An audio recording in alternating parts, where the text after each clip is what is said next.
Welcome to Consumer Education. My name is Matt Marks. I teach this class. This class meets on A days, first block. And first and foremost, I'd like to apologize for not being here tonight.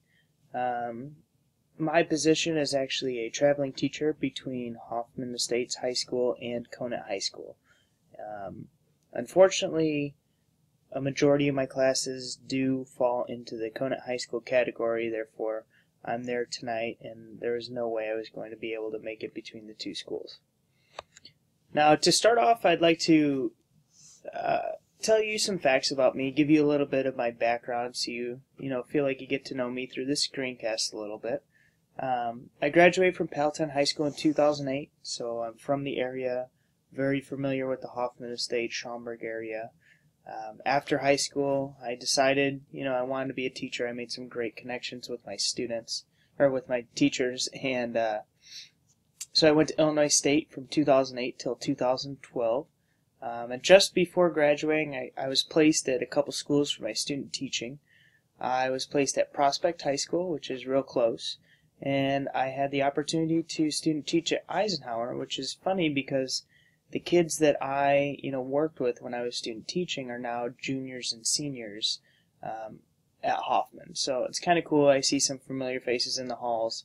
I'm sure few of them remember me, but I definitely see some familiar faces, so that's cool.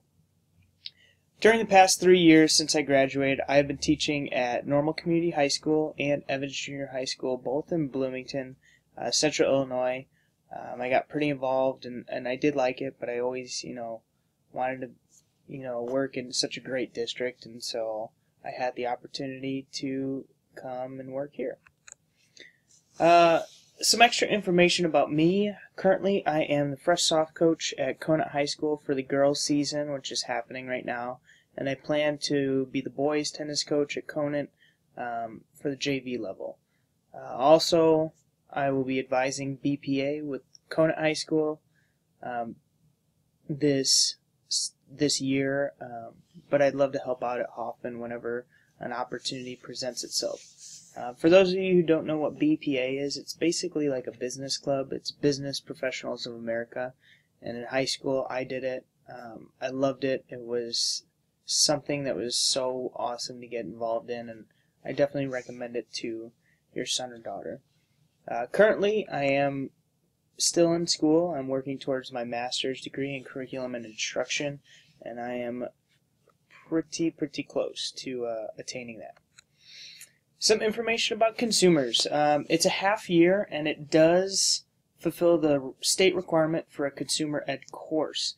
Therefore, some students choose to take it, but all students have to take it. Either this or different fulfillment for that consumer ed requirement. Students will receive instruction in budgeting their money or savings, different savings options, investing their money, whether it be in stocks, bonds, bank accounts, whatever, credit, insurance, comparative shopping, banking, income taxes, advertising, consumer economics, and consumer protection.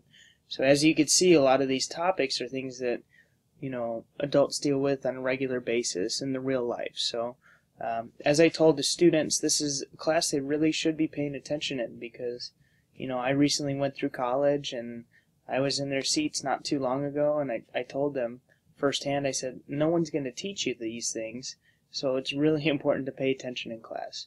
No one talks about how to get a credit card, or, no one is going through your taxes with you unless you pay them. So I said, it's really important to pay attention in class because these are life skills. For B285 Consumer Ed, we have 8 major CLS, or your critical learning standards. The first one is economics, and that's the unit we're in right now. Then we have consumer rights and responsibilities, banking, savings and investing, using credit wisely, insurance, taxes, and budgeting. I made a slide right here, just some keys to success to kind of keep you informed and, give you some, ideas on, how to motivate your son or daughter to succeed in this class. First, filling out an assignment notebook. It's important. I try and give students, maybe 2, 3, 5 minutes sometime during the class when they walk in right away before they pack up to leave, just to fill out their assignment notebook, and not necessarily just for consumers, for all your classes. And I am a big believer in staying organized and being productive, and I think that's a key.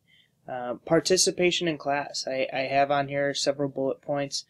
Feeling comfortable asking questions, not being shy, participating, all right, because participation only enhances the learning experience.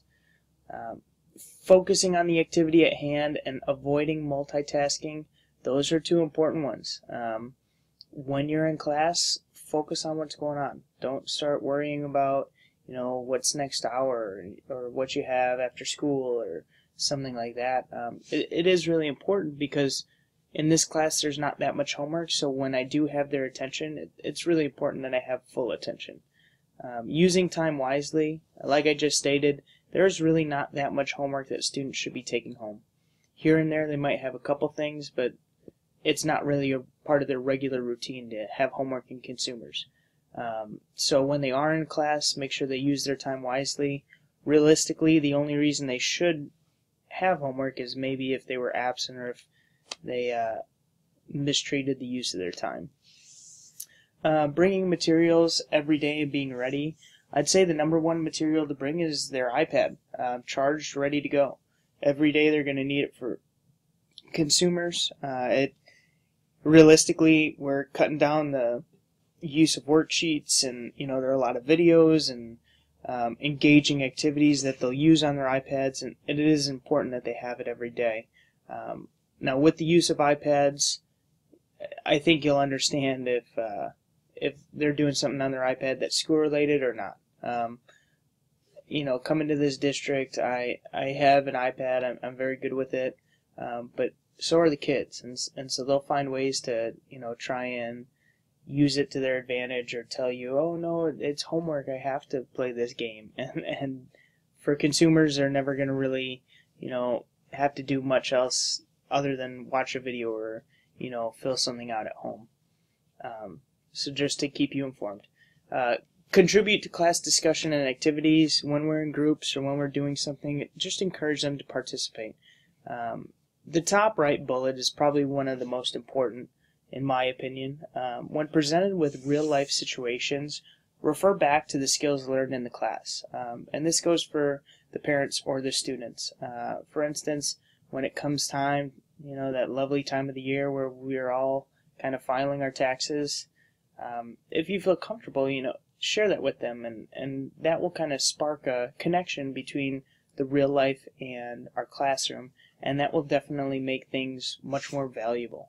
If you see something in the news, or if something happens at your job and you want to share that with them, a lot of things in this class are heavily relatable to the workplace or everyday life, especially past college. So the more connections and the more they see that it is real life things, things that all adults deal with, the more likely they are to get engaged and really value this class.